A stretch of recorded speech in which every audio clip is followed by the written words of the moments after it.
Good afternoon, everybody. Nice to see you on this beautiful fall afternoon.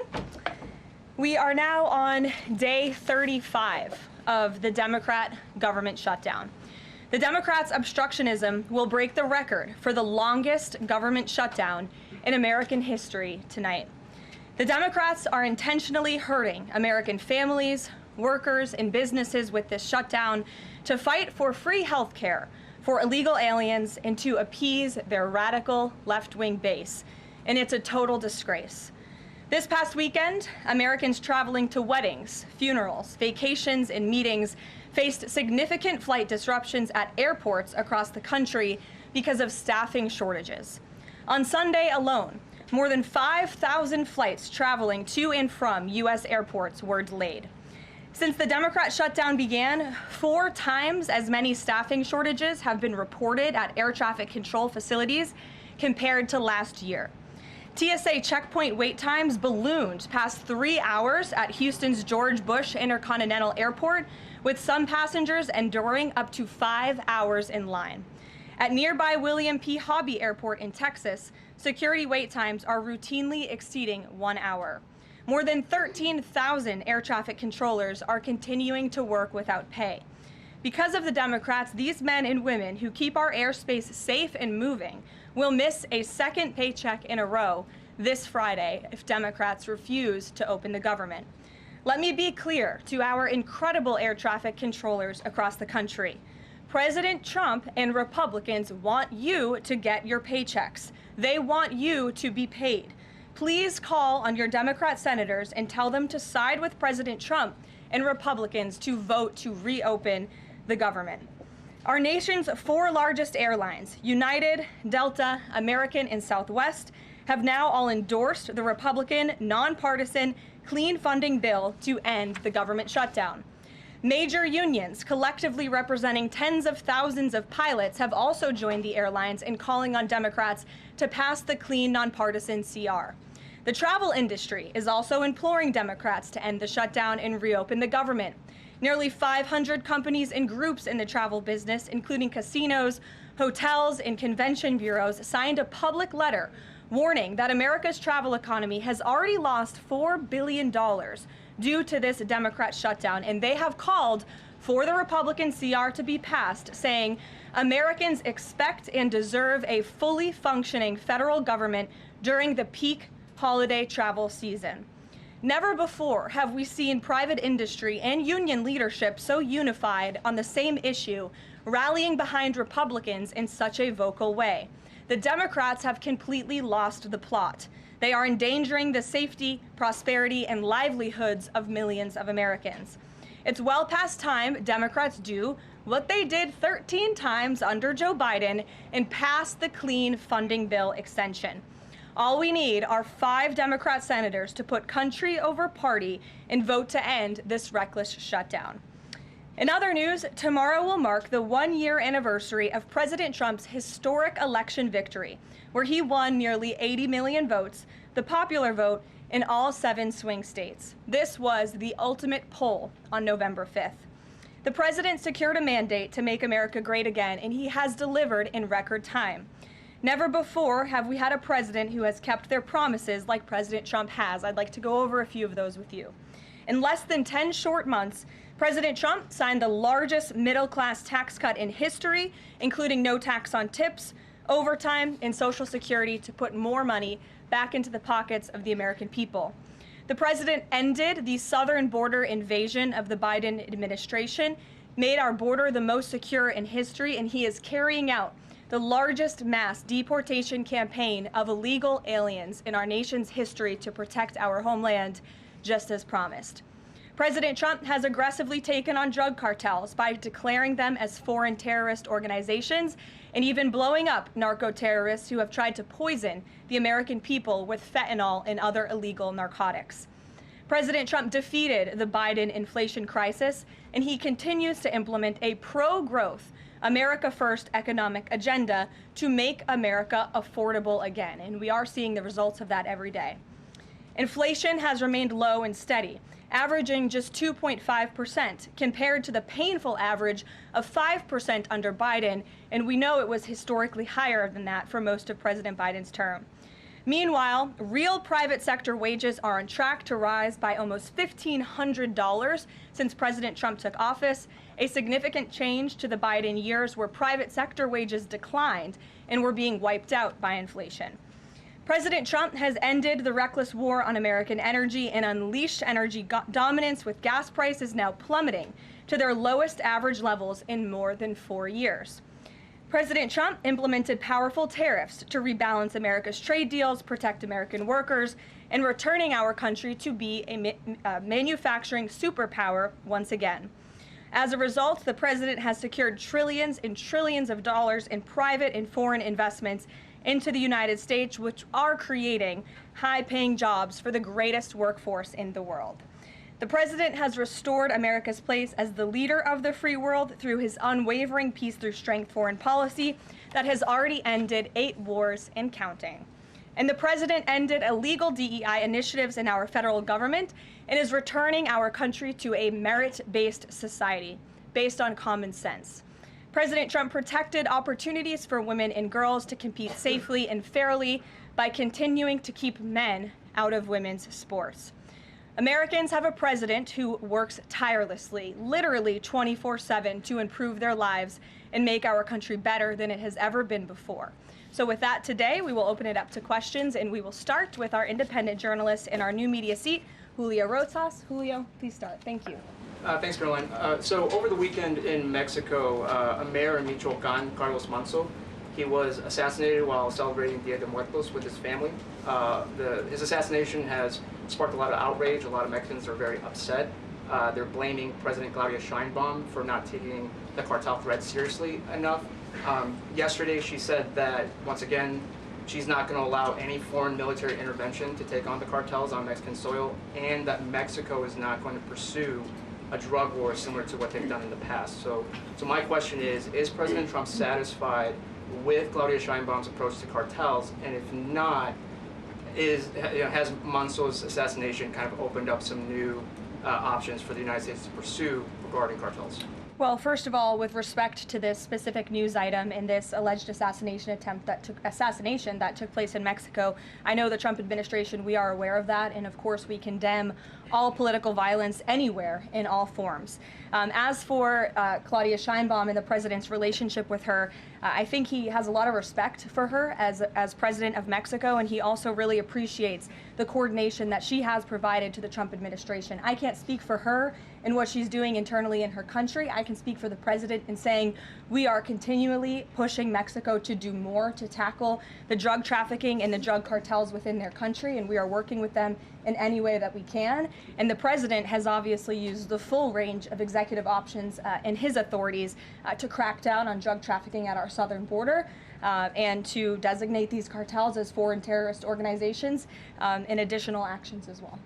Just one more question. Sure. So at the Antifa roundtable that we were at just last month, myself and the other panelists made the recommendation to the president for, speaking of foreign terrorist organizations, to have Antifa not just be domestic terrorist organization, but be designated as a foreign terrorist organization since they have cells in other countries.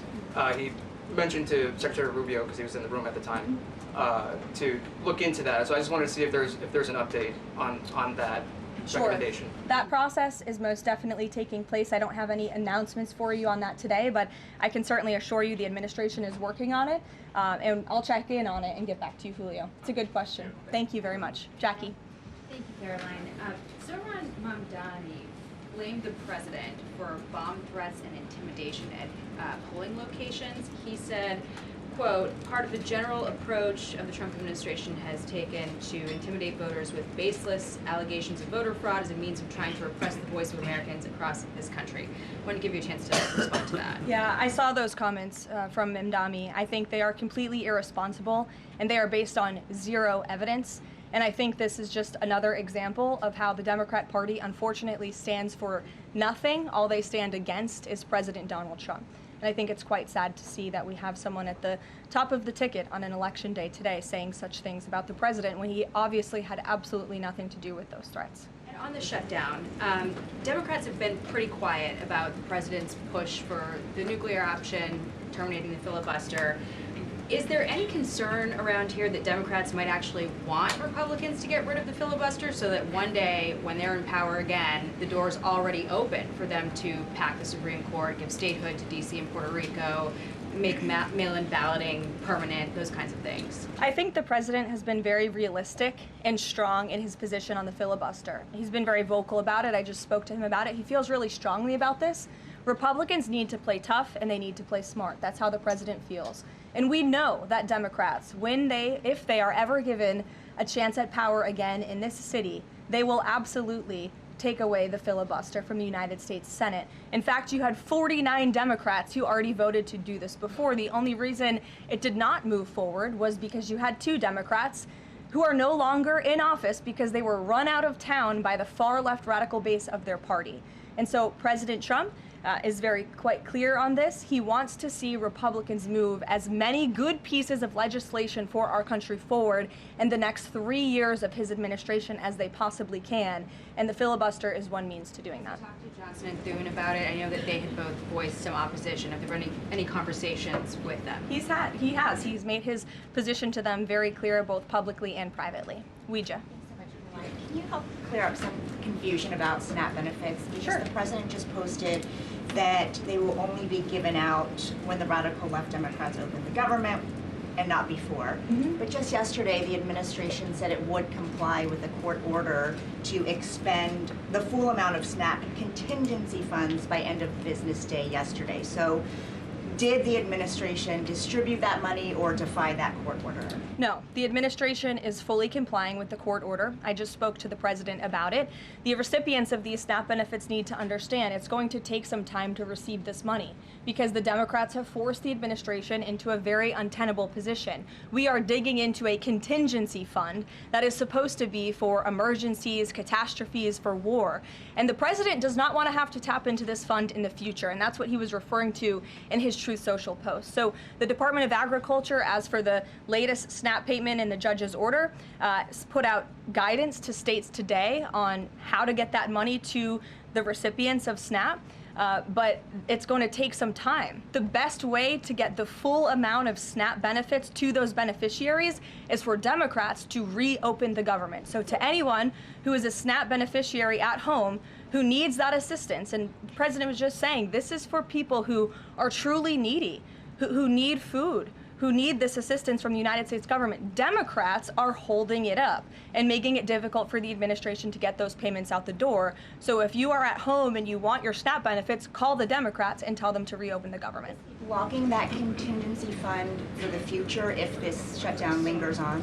Look, the president does not want to have to continue to dip into a contingency fund that doesn't even have enough money, by the way, to fund the full program. It takes $9 billion to get the full scale of the benefits out the door. This contingency fund only has about $5 billion in it. So again, Democrats need to reopen the government so we can get these benefits out the door for people who truly need them. Kate. Thanks. The president suggested that if Mamdani wins, that he would cut federal funding to New York. How much funding would be impacted? What would be impacted there? Well, look, we won't get ahead of the election results, nor will I speak to what the president may do in the future. We'll see how tonight goes, and then I'll let him speak on it further. And why did the administration exclude Democratic lawmakers last week? There was a briefing about U.S. strikes on alleged drug trafficking boats. Why were those Democrats excluded? The administration has briefed Congress on these matters 8 separate times, and Democrats have been included in those briefings. In fact, I know that Secretary Rubio will be on Capitol Hill tomorrow to brief the Gang of 12, which includes Democrats as well. So the president's made it very clear, if senators want to understand the administration's operations against narco drug traffickers, we are very happy to speak with them about that, and we will continue to do so. But we've been incredibly transparent. As I said, there's been 8 briefings on this topic, with the 9th coming tomorrow. Rachel. Thanks, Caroline.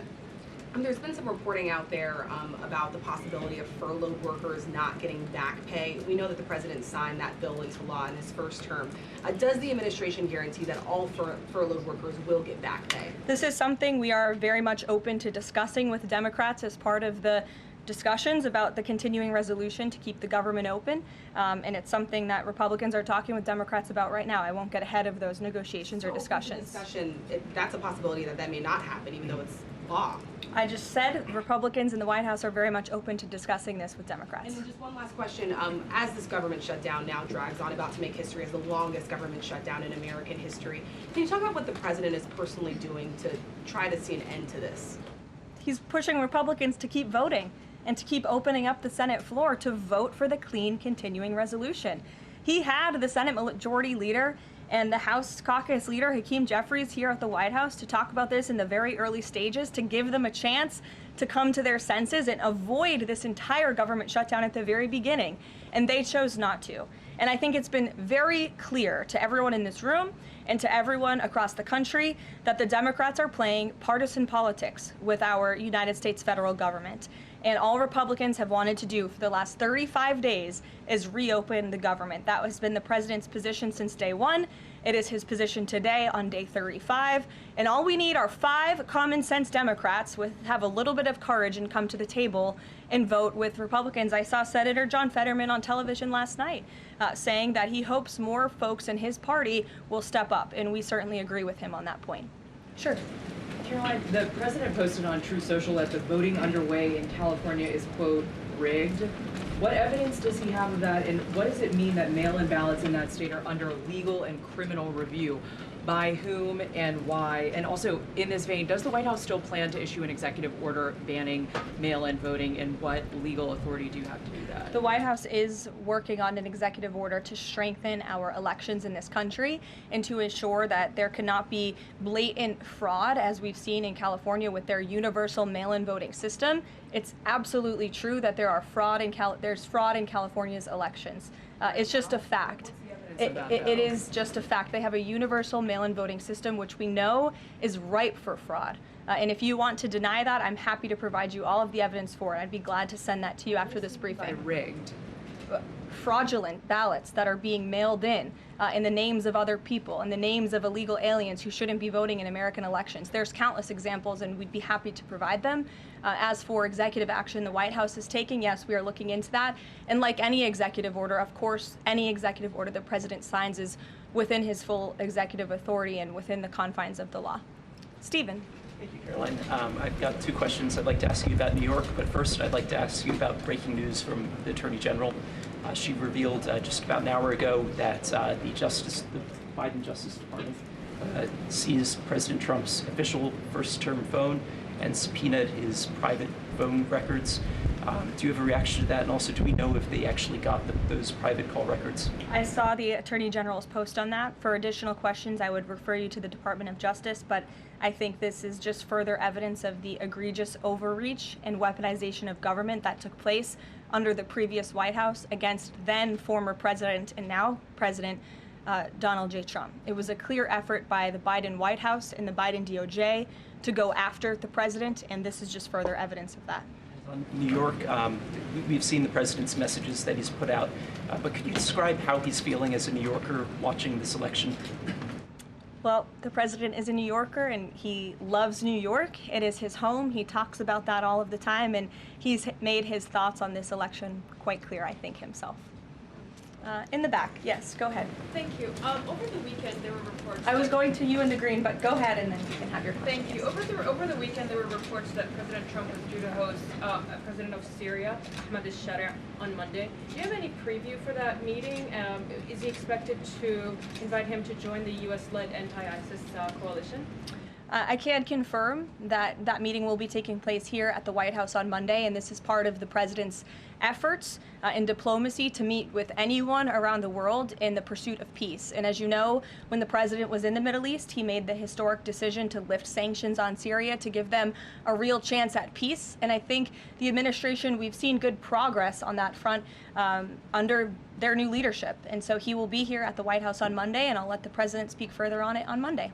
Yes, go ahead. Thank you, Caroline. I was just curious, you had mentioned there that President Trump, as we know, has been speaking with Republican leaders in Congress about reopening the government. Is he involved in any other negotiations, and is he prepared to sign something if a deal does come out by the end of this week? On top of that, with SNAP benefits, does he have any authorities or considering any authority there to release more funds to help people who are desperately needing these benefits? So look, I think I've already answered the question on SNAP. We're complying with the court's order, and we're getting that partial payment out the door as much as we can and as quickly as we can, but it's going to take some time because, again, this is a prorated payment that we're tapping into a contingency fund for. The best way to get those payments out the door is for Democrats to reopen the government. But yes, the president is in constant communication with his friends on Capitol Hill. They know, they call, he answers, he picks up the phone. He's a very transparent president in that way. And as soon as the Democrats pass the clean continuing resolution, President Trump will be here to sign it. Michael. Thank you, Caroline. President Trump has threatened to go into Nigeria guns ablazing if Nigeria's government does not stop the killing of Christians in that country. Has the White House heard back from Nigeria's government on this threat?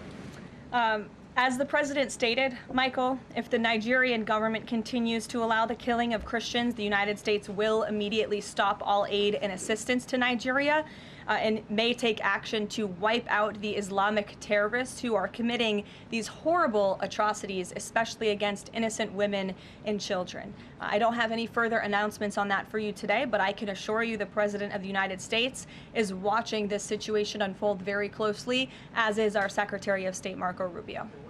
Caroline, President Trump has endorsed Andrew Cuomo in New York City's mayoral race. He has not by name endorsed Winsome Sears in Virginia's gubernatorial race. Why is that? Look, as you know from this podium, I'm quite limited in what I can say with regards to ongoing political elections. I think the president has spoken for himself and what he wants to see take place in these elections today. I think he feels very positive and strongly about it. As you know, he recently, a few weeks back, spoke to Prime Minister directly when he celebrated in the Oval Office Diwali with many high-ranking Indian American officials here at the White House. We have a great U.S. ambassador to India in Mr. Sergio Gore, who will represent our country very well. And the president and his trade team continue to be in very serious discussions with India with respect to that topic. So I know the president has great respect for Prime Minister Modi, and they speak pretty frequently. Thank you. Hi, yes. The air traffic controller crisis ongoing. Secretary Duffy said he will now start to cancel and ground flights next week to maintain safety. Should people fly next week given this new information, and is the administration encouraging people to stop flying altogether and look at alternative transportation modes? The administration is encouraging Democrats to reopen the federal government so this chaos and disruption to our air traffic control system in the United States of America stops.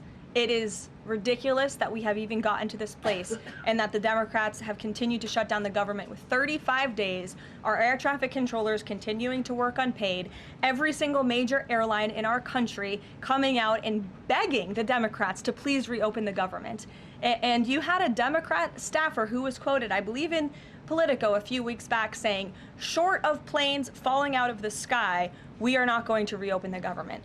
That is a reckless and dangerous statement from someone who didn't want to put their name on that statement, but we know it came from the Democrat Party. And I think we're very clear. We want to reopen the government so we can resume travel in the safest and most efficient way possible, especially as we head into the busiest travel season of the month. We have Thanksgiving in a few weeks. And so Americans across the country need to make it very clear to their Democrat representatives that we want this government to be reopened so we can resume safe and efficient travel. Fran. Caroline, as of last I checked, the president still had not commented on the death of former Vice President Dick Cheney. Is the White House involved in funeral arrangements in any way? Does the president plan to speak at the funeral? Has he spoken to anyone in the Cheney family today? And does the White House have an opinion on whether or not the former vice president should lie in honor or stay in the Capitol? I don't believe the White House is involved in that planning, or at least hasn't gotten to it yet. I know the president is aware of the former vice president's passing, and as you saw, flags have been lowered to half staff in accordance with statutory law. Jasmine. Thank you.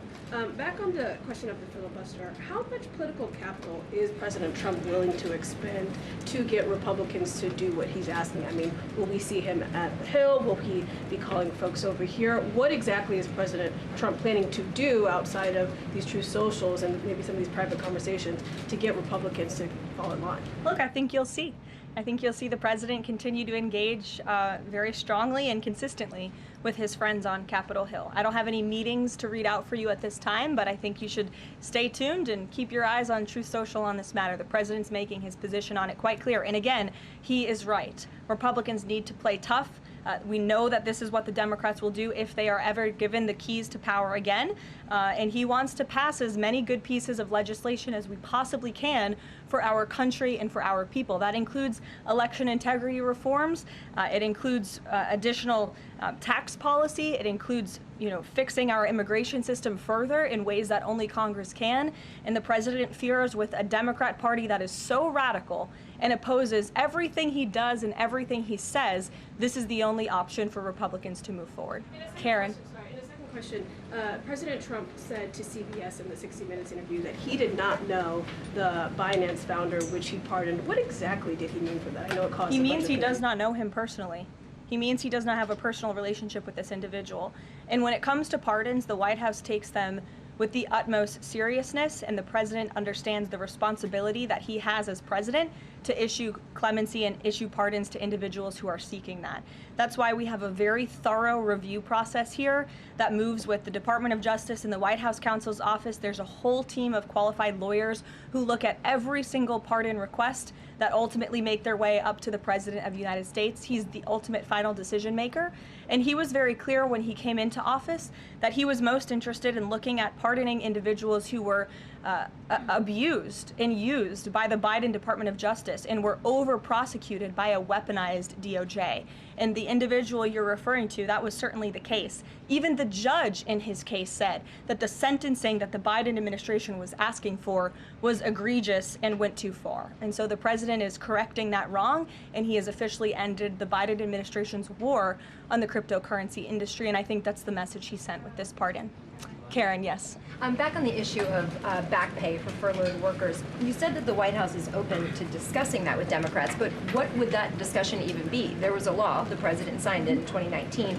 What could a discussion look like? Why is that even open for discussion? Look, Karen, as I said, Republicans are talking about that with Democrats right now, and I don't want to get in the middle of those sensitive conversations. But as we've complied with the SNAP order, the White House, the administration is always going to comply with the laws. We're always going to comply with the ruling of judges across the country.